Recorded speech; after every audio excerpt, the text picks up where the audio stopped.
എല്ലാവർക്കും വീണ്ടും പുതിയൊരു വീഡിയോയിലേക്ക് സ്വാഗതം. അപ്പോൾ ഇന്ന് വന്നിട്ടുള്ളത് ഇതാ ചെറിയൊരു കുഞ്ഞു ഉച്ചയൂണിൻ്റെ വിശേഷങ്ങളൊക്കെ ആയിട്ടാണ്.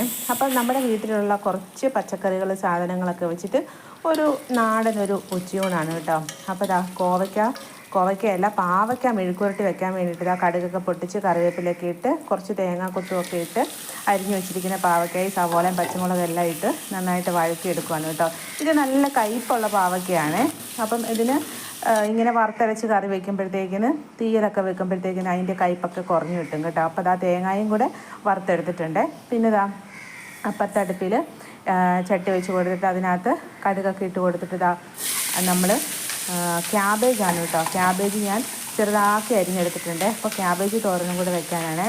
അപ്പോൾ അരിഞ്ഞ് വെച്ചിരിക്കുന്ന ക്യാബേജും ഇട്ട് പിന്നെ ഇതാ തേങ്ങയും കൂടെ ഇട്ട് കൊടുക്കുകയാണ്. തേങ്ങ ഞാനിങ്ങനെ ചിരണ്ടി അടച്ച് പാത്രത്തിനകത്തിട്ട് ഫ്രീസറിനകത്ത് വെക്കും കേട്ടോ. പിന്നെ നമുക്ക് ആവശ്യമുള്ളപ്പം വേഗം എടുത്ത് കറി വയ്ക്കാവ്. അല്ലെങ്കിൽ തേങ്ങ വേഗം ചിരണ്ടി എടുക്കുക എന്ന് പറയുന്നത് എനിക്ക് കുറച്ച് ബുദ്ധിമുട്ടുള്ള കാര്യമായതുകൊണ്ട് ഞാനങ്ങ് നേരത്തെ ചിരണ്ടി എടുത്ത് ഫ്രീസറിനകത്ത് അടച്ച് വെക്കും കേട്ടോ.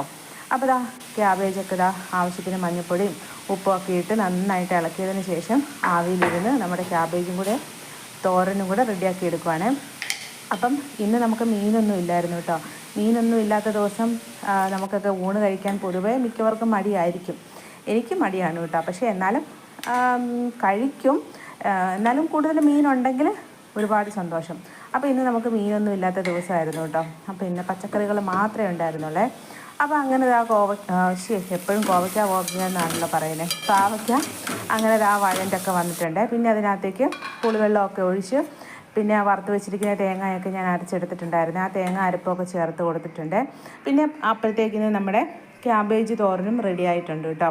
അപ്പോൾ അങ്ങനെ അരപ്പൊക്കെ ചേർത്ത് പാകത്തിനുള്ള വെള്ളമൊക്കെ ഒഴിച്ച് ഉപ്പൊക്കെ ഉണ്ടോയെന്ന് നോക്കുകയാണേ. അപ്പോൾ പിന്നെ കുറച്ച് ഉപ്പിൻ്റെ പോരായ്മയൊക്കെ ഉണ്ടായിരുന്നു കേട്ടോ. അപ്പോൾ കുറച്ച് ഉപ്പൊക്കെ ഇട്ട് കൊടുത്തിട്ടുണ്ട്.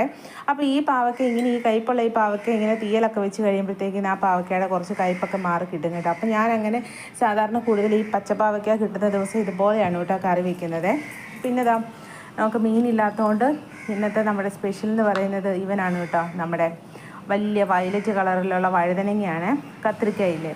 അപ്പോൾ അതിനെ ഫ്രൈ ചെയ്യാൻ വേണ്ടിയിട്ട് മുളക് പൊടിയും ഉപ്പും കുരുമുളക് പൊടിയും മഞ്ഞൾപ്പൊടിയും എല്ലാം കൂടെ ചേർത്ത് നന്നായിട്ട് മിക്സ് ചെയ്ത് ഒരു 3-4 മിനിറ്റ് മാറ്റി വെക്കും കേട്ടോ. എന്നിട്ട് അതിന് നല്ല എണ്ണയൊക്കെ ഒഴിച്ച് നന്നായിട്ട് ഫ്രൈ ചെയ്തെടുക്കും കേട്ടോ. അപ്പോൾ അങ്ങനെ നമ്മുടെ വഴുതനങ്ങ ഫ്രൈക്കകത്ത് കുറച്ച് വെളുത്തുള്ളി ചതച്ചതും ഒക്കെ ചേർത്ത് അങ്ങനെ വഴുതന ഫ്രൈ ആക്കി എടുത്തിട്ടുണ്ട് കേട്ടോ. അപ്പോൾ ഇതായിരുന്നു നമ്മുടെ ഇന്നത്തെ ഉച്ചയൂണ്. അപ്പം സിമ്പിളായിട്ടുള്ള ഉച്ചയൂണ് ഇഷ്ടപ്പെട്ടോ? അപ്പോൾ ഇഷ്ടപ്പെട്ടെങ്കിൽ എല്ലാ കൂട്ടുകാരും ലൈക്ക് ചെയ്യാൻ മറക്കരുത്. അപ്പോൾ അങ്ങനെ കറികളെല്ലാം ഒഴിച്ച് കൊടുത്തിട്ടുണ്ട് കേട്ടോ. അപ്പോൾ ഇത്രയാണ് നമ്മുടെ ഇന്നത്തെ വീഡിയോ. അപ്പോൾ ഇനി വീണ്ടും നല്ല പുതിയ വീഡിയോസൊക്കെ ആയിട്ട് നമുക്ക് വീണ്ടും കാണാം. അതുവരെയും എല്ലാ കൂട്ടുകാരുടെ അടുത്തും ബൈ ബൈ.